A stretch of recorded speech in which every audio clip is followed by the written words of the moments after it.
Nathan Boyles, current county commissioner for District 3, joining us this afternoon to talk a little bit about the E-Date referendum. He was the lone no vote on the vote to put this referendum on the ballot. So I thought it'd be a good idea to bring him on here and tell us a little bit more about what he thinks about this E-Date referendum and why he's changed his mind over the last decade, as I understand it. So Nathan, what's going on with this referendum, and why did you have some concerns with it?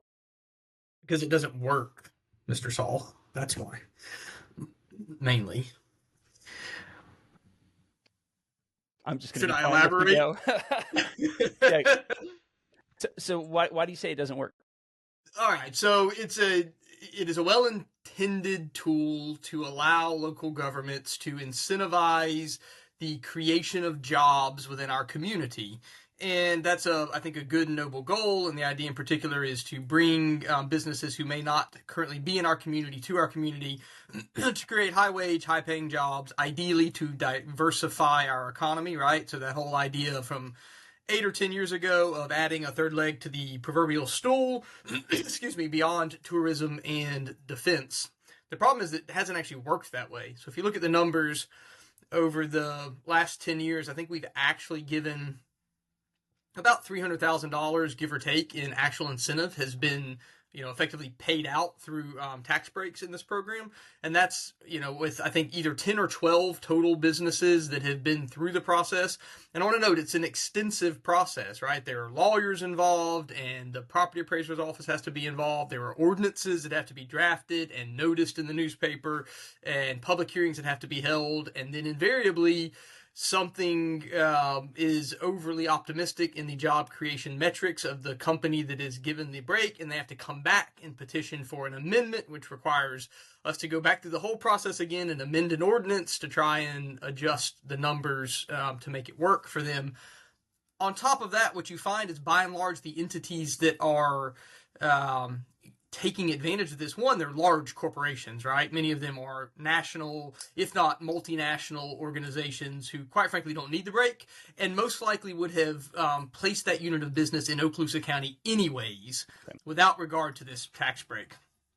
The latest example is one that's actually a French company that has won a component of defense work from the federal government and is looking at placing that in Okaloosa County because this is a prime place to place it.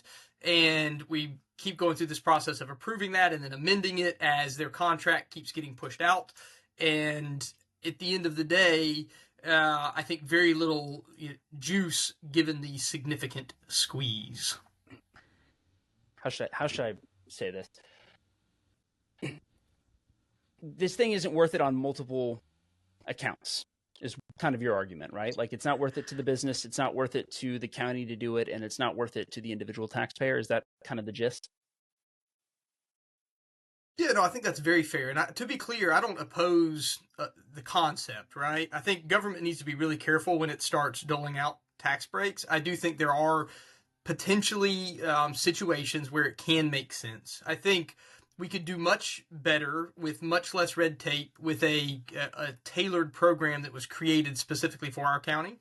And those examples exist. Santa Rosa County, I believe Walton County as well, have a grant or incentive program. Santa Rosa County, bluntly, has been exceptionally effective in recent years in courting a broad and diverse group of businesses. A lot of folks in the transportation or logistics sector, which would be great diversification for Okaloosa County.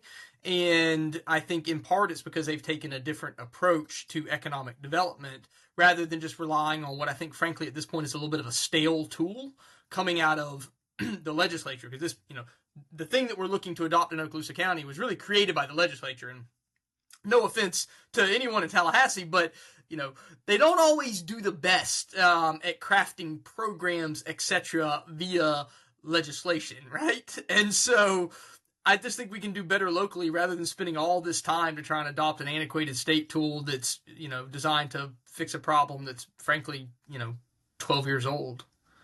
As I guess is a little bit of a different tack, but you're a small business owner. As a small business owner who employs, I would say, roughly 100 people at this point. 120. 120. I don't want to short you. So 120 people.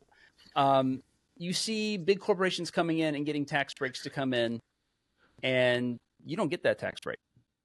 Yeah, and I will admit that in part is what has kind of colored my evolution in thought on this issue, right? So my wife and I purchased a small company 6 years ago, had two full-time, one part-time employees, and as noted, we've grown that now here in Northwest Florida organically, borrowing money from local banks, buying supplies and equipment whenever possible locally.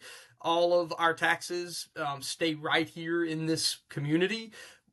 Quite frankly, paying a tremendous amount in sales tax for the equipment that we purchase through the years. It's a garbage business, and so it's equipment intensive, and so we probably have purchased $12 million in rolling stock in the last 6 years, give or take, and so 6.5% of that is a significant amount of money that has been reinvested back into local governments via that sales tax mechanism. And the model doesn't work for a company like ours. And by and large, it doesn't work. And so certainly there's a little bit of frustration with the idea that this tool is being created and we're spending, time, money, and effort to try and help a French company figure out how they can take American tax dollars, federal tax dollars, win that contract, make money off of it, and then save them even more money on their local tax obligation so that they can repatriate that money back to France. And look, I got nothing against the French. I drink wine. Paris is lovely. The views from the Eiffel Tower, stunning. But it doesn't necessarily mean that I'm interested in funding that with local tax dollars. I'd rather keep that money here. And so I guess speaking to that, there are some other local-isher companies that are on this program, for example, like Beast Code. I guess Gulf Air Group isn't super local, but it is regional, right? What would you say to those companies that have taken advantage of this, who might stand to lose however many thousands of dollars in property tax exemption in the long term? Yeah, so first, to be clear, anyone who's been approved already will keep their exemptions for the life of their approval. So certainly I'm not interested in taking anything from anybody that's already earned it or become entitled to it. This is about, for me, the issue was putting this on the referendum or not for the public, and I think it's time we just simply swap tools out and get a more appropriate tool. I think it's great. Beast Code's a great company. They're local. They've scaled significantly, and I'm certainly proud for them. I think if we want to be brutal honest about it, Beast Code would have done just exactly what they did in Okaloosa County with or without that additional incentive.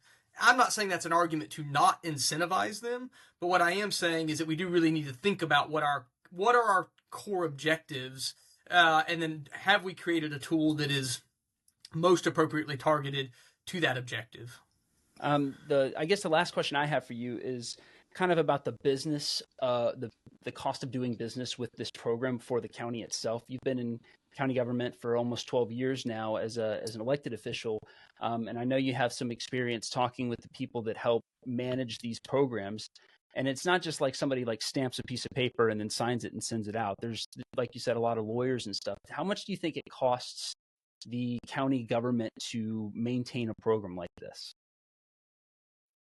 Yeah, so it would be completely anecdotal. I certainly haven't crunched those numbers, but it's dozens and dozens of hours, if not 100 hours plus, I would guess, in total time between the Economic Development Council staff, the property appraiser staff, the county staff, county's external legal team.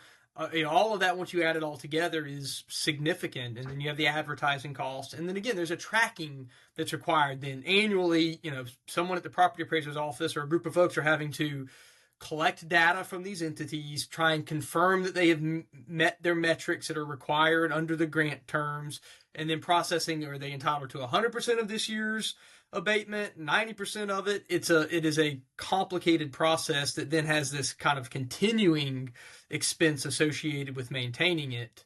And again, I just think that we could, if we're willing to put in the work, we can do better in Okaloosa County. Perfect. Nathan, anything else that I should have asked you that I didn't? No, but that is always the best reporter question ever. So I try to be the best reporter. Shifts the burden back to me. So when I get off later and I'll be like, that interview was crap, you can be like, well, man, I asked you, was there anything else? I did what I could. Well, I have to. CY is very important, and in my business, and so we have to do what we have to do. But Nathan, thanks for joining us. All right, it was fun.